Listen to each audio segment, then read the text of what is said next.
How's it going, you classy mother truckers? I'm Jake the Ashen Hollow, and this is gonna be a kind of a short video. I know I'm doing the whole Red Grave thing, and I'm sorry I'm ripping him off, but I didn't want to record a bunch of footage because I didn't think it would be appropriate. So I'm gonna just talk to y'all directly. Vaati released a video 2-3 days ago of him getting to play through the DLC, or up to the first boss rather, and he had a list of notes and you got to see some item descriptions. So there are a few things I wanted to go over with those and kind of touch base on kind of some of the old theories and all that shit. So I got some notes, and so okay, so the very first thing that's very interesting is twice we see that the Dark Soul was found or took by pygmies rather than the furtive pygmy. So now we're seeing that it's plural. So there's a new NPC named Lap, and he says, when the pygmies who found the Dark Soul, or, oh shit, actually, oh fuck me. Okay, it says, where the pygmies who found the Dark Souls at the dawn of fire reside. Huh. So I actually just noticed that. What's the light doing? What are you doing? It says Dark Souls. I don't know if that is perhaps a typo because I didn't hear the dialogue myself. But that could be fucking interesting. The Dark Souls. There could be multiple, which could explain why humanity and the Dark Soul are just so fucking spread everywhere. But something else, probably the most interesting thing, you get a banner after you beat the first boss, and I think it's to take you to the other section or whatever. I'm not sure, but it says, for the pygmies who took the Dark Soul, the great Lord Gwyn gifted the Ring City, an isolated place at World's End, and his beloved youngest daughter, promising her he would come for her when the day came. So that's also interesting. We see again pygmies as plural, taking the Dark Soul, but then we see Lord Gwyn giving the pygmies, or humanity I guess essentially, the Ring City at the end of the world, and his youngest daughter. So we know Gwyn feared the dark. He trembled at the dark. We know that he didn't want the Age of Dark. He didn't want his Age of Fire to subside, and he feared the Dark Lord that would be born of humanity. So this doesn't seem that it's just out of the goodness of his heart, right?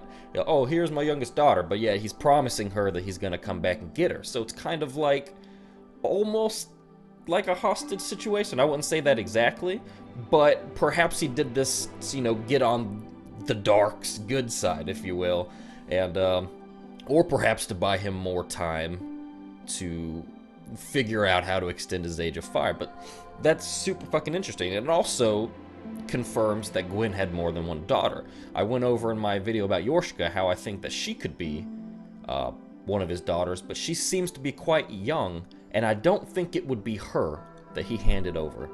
That wouldn't make a lot of sense. It could still be his daughter, but she might just be a lot older than she looks. I'm not entirely sure, but it is interesting. I did see one interesting theory that someone thought the youngest daughter could be Velka, and that's why she is, you know, so involved in humanity. She got to see firsthand, since she would be given to them, what the extending the Age of Fire was doing to humanity, and that's when she became kind of Team Humanity, and that's why she's trying to destroy her father's Age of Fire, and because of that, and then also the spite of him handing her over, which is pretty cool. Definitely an interesting theory. I'm not going to go much into it, because if I start talking about Velka, we're going to be here all fucking day.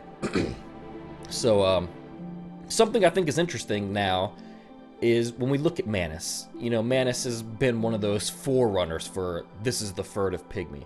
And now there's pygmies, so I certainly think he could have been there. When we look at the picture in the cinematic of the furtive pygmy, when the narrator mentions the furtive pygmy and holding the Dark Soul, it's a little tiny sliver of a soul. So if multiple pygmies took it, or there's multiple Dark Souls, then it would make sense that they're all just little fragments, and all these, you know, pygmies are getting their own fragments of the Dark Soul. So that would technically make, I don't know if it would make Manus the furtive pygmy, and I don't even know if there is a furtive pygmy anymore specifically, or if it's just all the pygmies, but it would make sense. We know he's, you know, the primeval man. He's one of the first pygmies. So it would definitely make sense that he was there when the pygmies found and took this dark soul. And we know that his soul says he was clearly once human, of course, but he became the father of the abyss after his humanity went wild, eternally seeking his precious broken pendant. So perhaps let me also read you the description of Dark Soul. This is unscripted, so you guys know that I get fucking tangled and shit. What's the light doing? Why are you doing this? There we go. Fucking auto-adjusting and shit. I don't know how to stop that. Anyway, the Dark Hand talks about the dark wraiths incited by Koth and use the power of the Dark Soul to absorb humanity, an art shared by this weapon. So we know that the power of Dark Hand comes from the power of the Dark Soul, obviously, and then the weapon is separate, but it shares the same art. And it says the ancients particularly could sap the humanity of even a replete saint in the blink of an eye. And the ancients, of course, obviously Manus. He could have been an attempted Dark Lord, but he was definitely the primeval man. So the ancients would make perfect sense to line up with him. And if he was one of the founders of the Dark Soul, then of course he probably used the power of Dark Hand to absorb humanity, and that may have been what eventually caused his humanity to go wild, because he perhaps accumulated too much or just went crazy trying to get, you know, we know the Dark Soul is about greed and is about personal envy and all this shit. Everyone's always saying, oh, you humans are greedy and all this and that could have been Manus. Manus could have been the example of what happens when you get too greedy, too power hungry, because we know also his hand is super enlarged, right? And it's the same hand that could have been the original Dark Hand, you know what I'm saying? And so I think he definitely could have been one of the pygmies, and that makes a lot of sense now that we know that the Dark Soul was founded by more than one entity.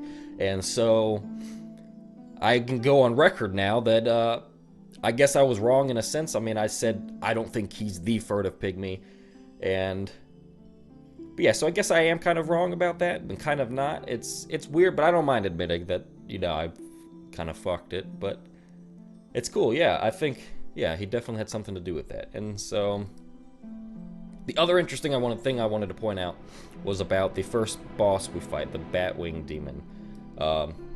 We get the soul of it, and it's the soul of the Demon Prince. The Demon Prince, after his defeat to Lorien, retreated beneath the earth and lost the memory of flame that burned within him, marking the end of demonkind.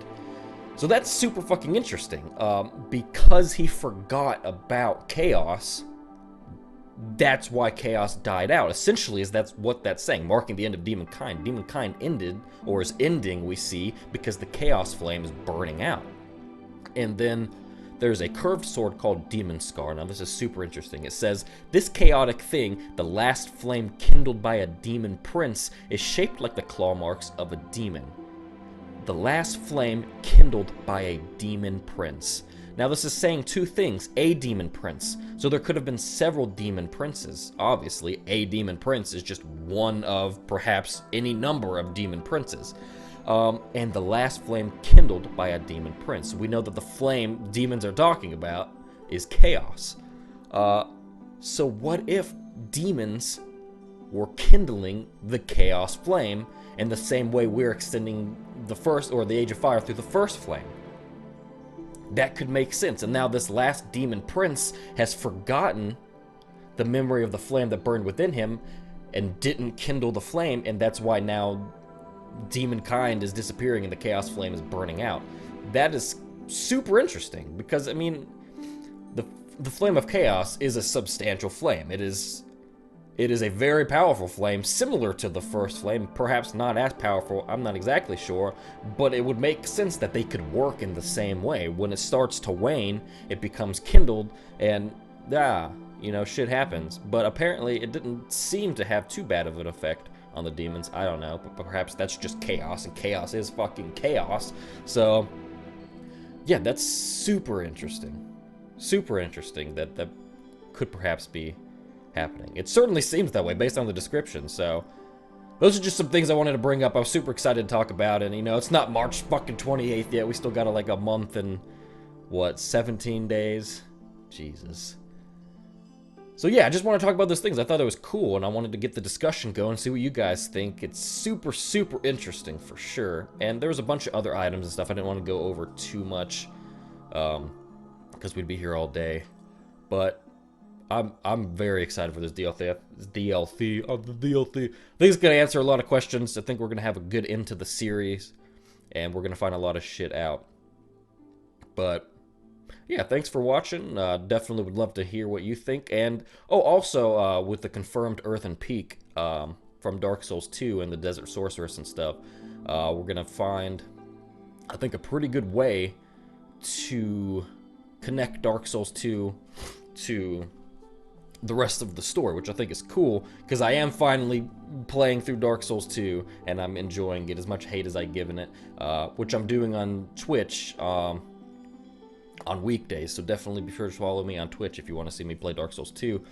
But yeah, I'm super interested about linking Dark Souls 2 to the rest of the story. It was kind of left out in 3 a little bit, and everyone was kind of wondering, like, is it canon? Is it not? Like, did it happen, like, in a universe far, far away?